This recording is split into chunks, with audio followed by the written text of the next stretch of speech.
신간을 찾던 중 묘한 제목을 발견했습니다. 이번 리뷰책은 비열한 시장과 도마뱀의 뇌입니다. 이 책은 투자법에 관한 책입니다. 책으로 들어가 보시죠. 도마뱀의 뇌는 우리를 투자 실패로 이끄는데요. 그런데 도마뱀의 뇌가 대체 뭘까요? 도마뱀의 뇌는 우리 조상들이 자연환경에서 잘 살아남을 수 있도록 발달해온 본능적인 영역이다. 도마뱀의 뇌는 먼 옛날의 인류에게는 매우 중요했습니다. 맹수를 피하고 먹이를 찾고 쉴 곳을 찾는 데 최적화되었으니까요. 그러나 투자에서는 하등 필요가 없습니다. 도마뱀의 뇌 때문에 투자에서 손해보기 십상이죠. 하지만 도마뱀의 뇌를 이해하면 우리는 평생 써먹는 투자법을 얻을 수 있습니다. 저자에 따르면 시장은 비합리적입니다. 시장 참여자들 대부분이 도마뱀의 뇌를 갖고 있기 때문인데요.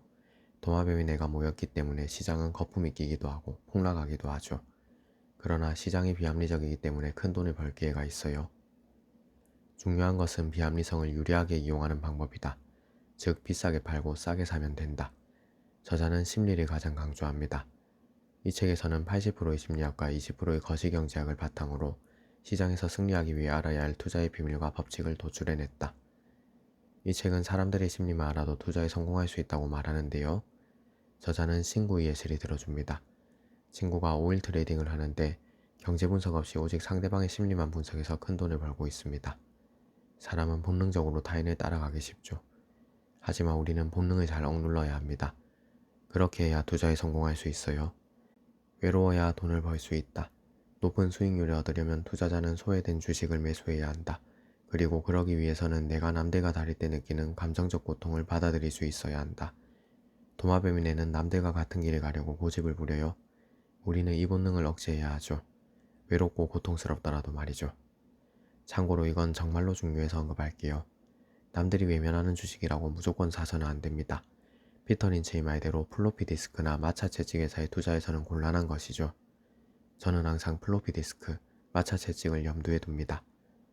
모두의 찬사를 받는 주식은 하락밖에 갈 곳이 없다. 주식을 하다가 이런 상황을 자주 겪으셨을 거예요. 주식 전문가가 추천한 종목을 샀는데 신기하게도 그 무렵부터 횡보한다 라는 것이죠. 모두의 관심을 받는 주식은 오르기 힘듭니다. 이미 다 참여하고 있으니까 더는 상승 여력이 없기 때문이죠. 우리는 시장이 붕괴하기 직전에는 낙관하고 강세장이 오기 직전에는 비관하는 경향이 있다. 지나치게 긍정적인 뉴스가 넘친다면 그 시장은 붕괴 직전일 가능성이 큽니다. 함께 축제 분위기에 젖어서는 안 되는 것이죠. 빨리 빠져나와야 합니다. 이 책은 사실 주식, 채권, 부동산에 모두 다릅니다. 부동산 파트에서도 재밌는 이야기가 있어요. 광기의 두 번째 징후는 부동산 가격은 절대로 떨어질 수 없다는 믿음이 팽배해지는 것이다. 부동산 불경기를 예상해보라고 하면 사람들의 일정 기간 집값이 보합세를 이루는 모습에 대해 이야기한다. 부동산 가격이 실제로 하락할 가능성은 아예 생각하지도 않는 것이다. 약간 소름이죠. 부동산 광풍일 때를 생각해보면 집값은 무조건 오른다 라는 말이 공공연하게 나오죠. 하락이 불가능하다 라는 믿음이 퍼지면 그때가 시장의 비합리성의 정점이라고 합니다. 이번에는 투자 타이밍에 대해서 보시죠. 종종 가격이 비합리적으로 낮거나 높을 때 투자자들은 말도 안 되게 좋은 거래를 할 수도 있고 반대로 말도 안 되게 나쁜 거래를 할 수도 있다. 저자의 의견이 와닿을 겁니다. 가격이 비합리적으로 낮아졌을 때 진입해서 큰 이익을 볼 수 있는 거예요. 월급 들어오는 족족 주식을 샀던 저였지만 그런 습관은 오래전에 버렸어요. 저자는 돈을 열심히 모으면서 때를 기다리라고 합니다. 충격이 발생하면 자금력이 있는 사람에게는 좋은 물건을 주워 담을 기회가 올 것이다. 반대로 자금력이 약하면 이런 시기에는 시장에서 대출당하고 만다. 하지만 하락하기만은 오매불만 기다리는 것이 아닌데요. 저축만 할 것이 아니고 다른 전략을 알려줍니다. 투자에 성공하려면 시장이 비합리적으로 저평가될 때까지 저위험 투자를 택해 몸을 웅크리고 있어야 한다. 금융계가 비관론으로 가득 차고 다른 사람들이 위험 자산을 파는 시점이 오면 준비된 현명한 투자자들은 헐값에 투자 상품을 건져 올릴 수 있을 것이다. 저자의 전략은 저위험 투자를 하면서 때를 기다리는 것이죠. 참고로 저는 평소 채권에 투자합니다. 일전에 제 채널에 채권 영상을 올린 적이 있는데요. 회사채로 세후 연 5.5% 이상의 이자를 얻을 수 있어요. 책이 말하는 저위험 투자 중 3가지만 소개해드릴게요. 위험이 낮은 자산에 더 많은 돈을 배분하라.